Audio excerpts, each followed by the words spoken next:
नेपाल में एक बार फिर जेएनजी के नेतृत्व में विरोध प्रदर्शन तेज हो गया है। जी हाँ, आखिर युवाओं का गुस्सा क्यों बढ़ रहा है? क्या यह सिर्फ एक घटना का असर है या सरकार के खिलाफ बढ़ते असंतोष का संकेत? आइए जानते हैं इस वीडियो में।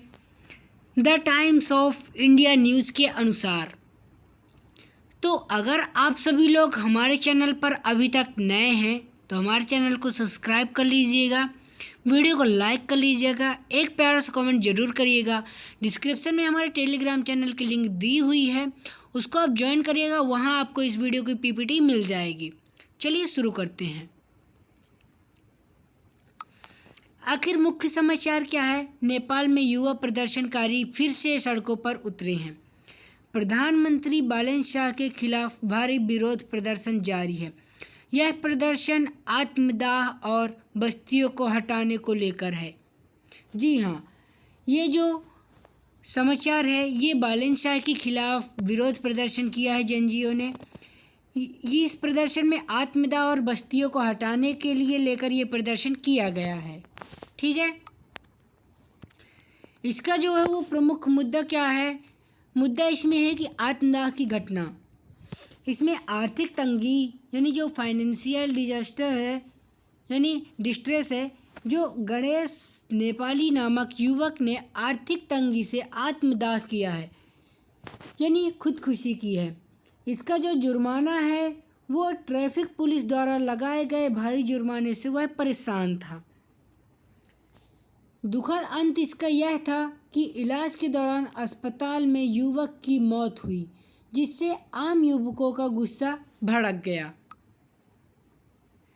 साथ ही इसमें जो बेघर बस्तियों का निष्कासन हुआ, सरकार ने नदी किनारे बनी गरीब बस्तियों को जबरन हटाया। साथ ही साथ बिना किसी पुनर्वास योजना के हजारों लोगों को बेघर किया। राहत शिविरों में पानी भरने से विस्थापित लोग भारी परेशानी में हैं। साथ ही साथ देखा गया कि इसमें जो सरकार की भूमिका का विफलता देखने को इसमें मिलता है, यानी अनदेखी। जो सरकार ने गरीबों की समस्याओं पर कोई ध्यान नहीं दिया। बिना किसी ठोस योजनाओं के नए कड़े नियम लागू किए गए। कठोर रवैया इसमें देखा गया कि प्रशासन का रवैया आम जनता के प्रति काफ़ी कठोर और संवेदनशील रहा। साथ ही इसमें नेपाल युवा राजनीतिक क्रांति का उदय कैसे हुआ, इसमें ऐतिहासिक प्रदर्शन और सत्ता परिवर्तन के हस्तलिखित जो इसमें हमारे द्वारा दिए गए नोट्स आपको प्रोवाइड किए जाते हैं। इसका जो मुख्य बिंदु है वो जन आंदोलन और बदलाव है, यानी जो 2024 के प्रदर्शनों का इसमें महत्वपूर्ण विश्लेषण है। साथ ही साथ जो क्रांति के कारक इसमें देखे गए हैं कि पहला जो है वो आर्थिक कारक है, दूसरा जो है राजनीतिक अस्थिरता है। ठीक है, इसका जो ऐतिहासिक विरोध प्रदर्शन किया गया है, कारण इसका क्या था कि भ्रष्टाचार और आर्थिक कुप्रबंधक चलाया गया था। साथ ही साथ इसकी जो कार्यवाही थी वो पुरानी पार्टियों के खिलाफ युवाओं का सड़कों पर भारी प्रदर्शन किया गया था। परिणाम स्वरूप इसका वर्तमान युवा क्रांति की मजबूत नींव डाली गई, जिसमें वर्तमान नेतृत्व को सत्ता में लाने वाला आंदोलन किया गया कि जनता ने व्यवस्था परिवर्तन के लिए पुरानी राजनीति को नकारा तथा युवाओं ने पुराने नेताओं को हटाकर निर्दलीय उम्मीदवारों को चुना। उदाहरण के तौर पर जो बालन शाह की जीत इस युवा लहर का परिणाम थी।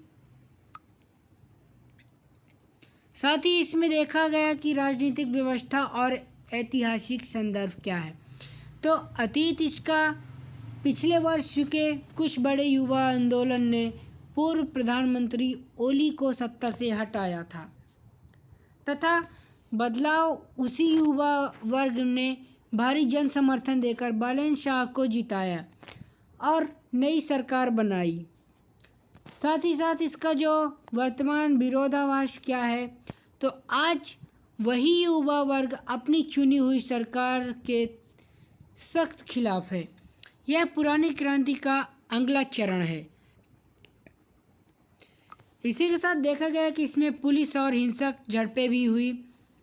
इसमें राजधानी जो काठमांडू नेपाल की राजधानी है उसमें पुलिस और युवाओं के बीच भारी झड़पें हुई। सुरक्षा बलों ने प्रदर्शनकारियों को रोकने के लिए भारी बल का प्रयोग किया। साथ ही साथ कई जगहों पर उग्र भीड़ द्वारा पुलिस के खिलाफ लगातार नारेबाजी की गई। यहीं पर संवैधानिक अधिकार व मानव अधिकार का हनन देखने को मिला। संविधान सभी नागरिकों को गरिमापूर्ण जीवन का अधिकार देता है, जिसका उल्लंघन यहाँ पे देखा गया। तथा इसी के साथ साथ बिना उचित सूचना दिए गरीब लोगों के घर तोड़े गए, भारी जुर्माने से आर्थिक शोषण हुआ। साथ ही साथ मानव अधिकार आयोग ने इस सरकारी कार्रवाई को असंवैधानिक मानते हुए कड़ी आलोचना की है। आर्थिक और रोजगार का इस पे संकट भी आया है। देश में युवाओं के लिए पर्याप्त नए रोजगार नहीं हैं। भारी कर्ज लेकर रोजगार के लिए वाहन खरीदने वाले युवा गहरे आर्थिक संकट में हैं। नेपाल की कमजोर अर्थव्यवस्था ने आम गरीब जनता को पूरी तरह तोड़ दिया है। ना तो उनको यहाँ जॉब मिल रही है, ना ही कोई हैवी व्हीकल्स अगर ले लिया है तो उनका लोन चुका पा रहे हैं। ठीक है, यहाँ पे भू राजनीतिक प्रभाव इसमें पड़ा है, देखने के लिए यहाँ पे मिलता है कि इसमें जो विदेशी निवेश है उसकी अस्थिरता के कारण बाहरी निवेशक पूंजी लगाने से बचेंगे। कूटनीतिक तनाव भी इसमें बढ़ेगा। साथ ही साथ यहाँ पे चीन का रुख इसी राजनीतिक अस्थिरता का सीधा फायदा चीन उठाने की कोशिश करेगा। चूँकि अमेरिका जो है, इसमें अमेरिका भी इसी रणनीतिक क्षेत्र की स्थिति पर करीबी नज़र रखेगा। यानी एक तरफ देखा जाए कि चाइना सीधे फ़ायदा उठाएगा तथा दूसरी तरफ अमेरिका भी अपनी कगार में खड़ा हुआ है। नेपाल भारत संबंध पर क्या प्रभाव पड़ा है? नेपाल ने इस आंतरिक संकट का सीधा असर भारत की सुरक्षा और कूटनीति पर पड़ेगा। एहतियात के तौर पर जो भारतीय सीमावर्ती क्षेत्रों में विशेष सुरक्षा व्यवस्था काफ़ी बढ़ाई गई है। भारत हमेशा से नेपाल में राजनीतिक शांति और स्थिरता का प्रबल समर्थक रहा है। साथ ही साथ न्याय की मांग और भविष्य का इसमें परिदृश्य क्या देखने को मिलता है, यानी demand for justice future outlook क्या देखने को मिलता है। तो इसमें मांगें निकल के आई हैं: निष्पक्ष जांच, पीएम का तत्काल इस्तीफा और दोषी पुलिस अधिकारियों पर सख्त कार्रवाई। खतरा इसमें देखने को लिए मिला है, यदि यह समस्या नहीं सुलझी तो पूरे देश में भारी हिंसा भड़क सकती है। साथ ही साथ इसमें आगे की राय क्या है कि सरकार का भविष्य खतरे में है। नेपाल को अपनी नीतियों में बहुत बड़े सुधार करने होंगे।